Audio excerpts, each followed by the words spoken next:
Excellence, M. Mohamed Ould Cheikh El Ghazouani, président de la République islamique sœur de Mauritanie, président en exercice de l'Union africaine, chers frères, Excellence, Monsieur le chef d'État, chers frères Kagame et Tebboune, Mesdames, Messieurs les chefs de délégation, Monsieur le Premier ministre, Monsieur le Président de la Commission de l'Union africaine, Mesdames, Messieurs les ministres, distingués invités en vos rangs, grades et qualités.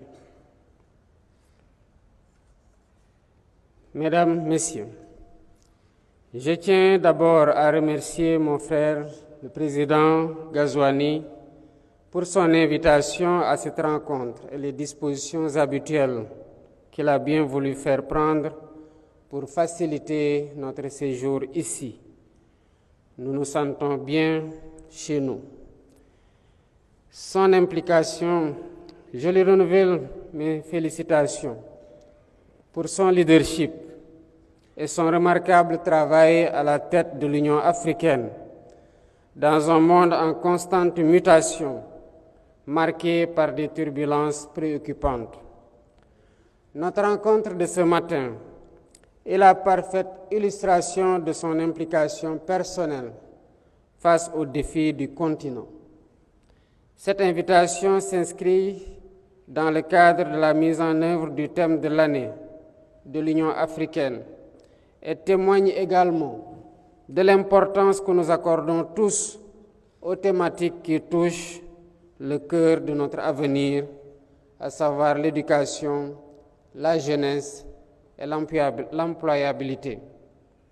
Elle traduit notre engagement commun à façonner une Afrique résiliente, dynamique et prospère. Nos jeunes, qui représentent plus de 60% de notre population, ne sont pas seulement l'avenir de notre continent, ils sont notre présent. Leur éducation, leur formation et leur intégration économique doivent être nos priorités absolues. Je salue à ce propos les efforts de l'Union africaine, dont ceux du comité des 10 chefs d'État et de gouvernement, et du président de la Commission, le frère Moussa Faki Mohamed, avec ses équipes, pour promouvoir l'éducation, la science et la technologie, en vue d'atteindre les objectifs de développement durable et d'accélérer la mise en œuvre de l'agenda 2063. Excellences, Mesdames et Messieurs, nous mobiliser pour l'éducation, c'est investir pour l'éveil des consciences, la formation aux compétences et le progrès.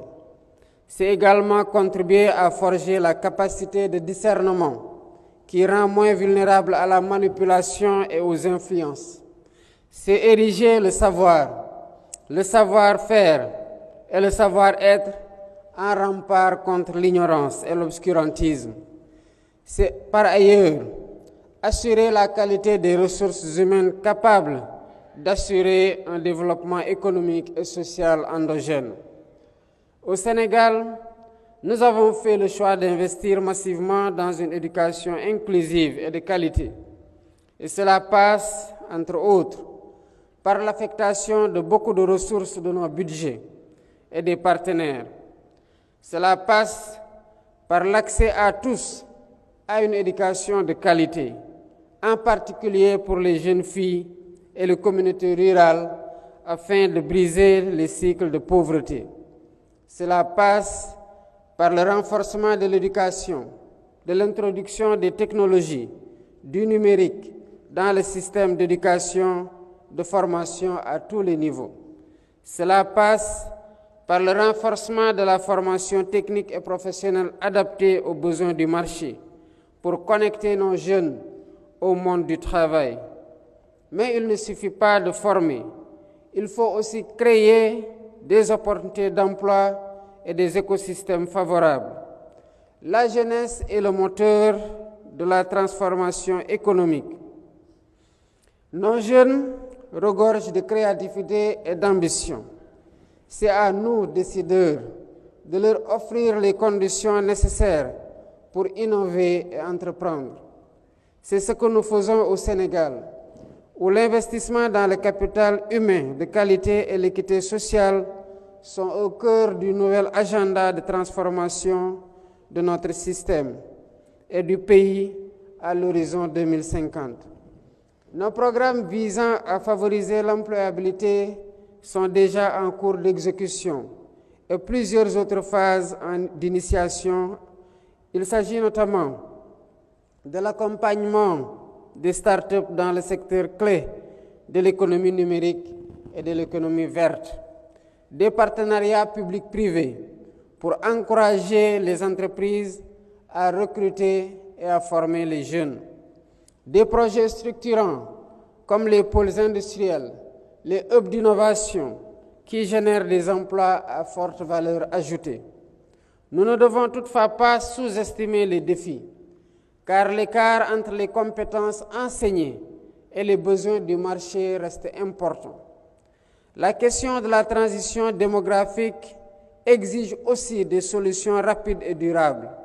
Cela demande des mesures telles que des politiques continentales harmonisées pour favoriser la mobilité des talents et des opportunités.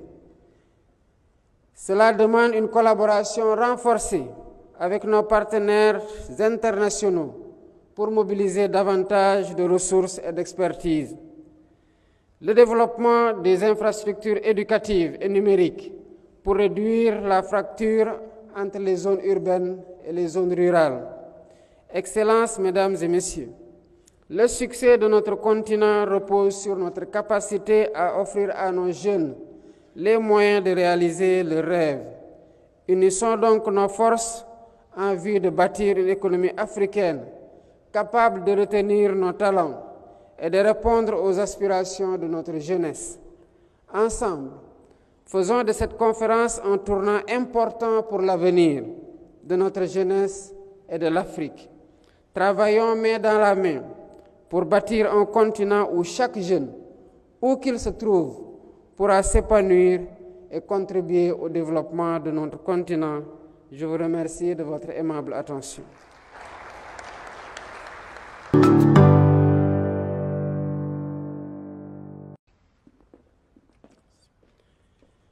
Excellences, M. Mohamed Ould Cheikh El Ghazouani, président de la République islamique sœur de Mauritanie, président en exercice de l'Union africaine, chers frères, Excellences, Messieurs les chefs d'État, chers frères Kagame et Tebboune, Mesdames, Messieurs les chefs de délégation, Monsieur le Premier ministre, Monsieur le Président de la Commission de l'Union africaine, Mesdames, Messieurs les ministres, distingués invités en vos rangs, grades et qualités. Mesdames, Messieurs, je tiens d'abord à remercier mon frère, le président Ghazouani, pour son invitation à cette rencontre et les dispositions habituelles qu'il a bien voulu faire prendre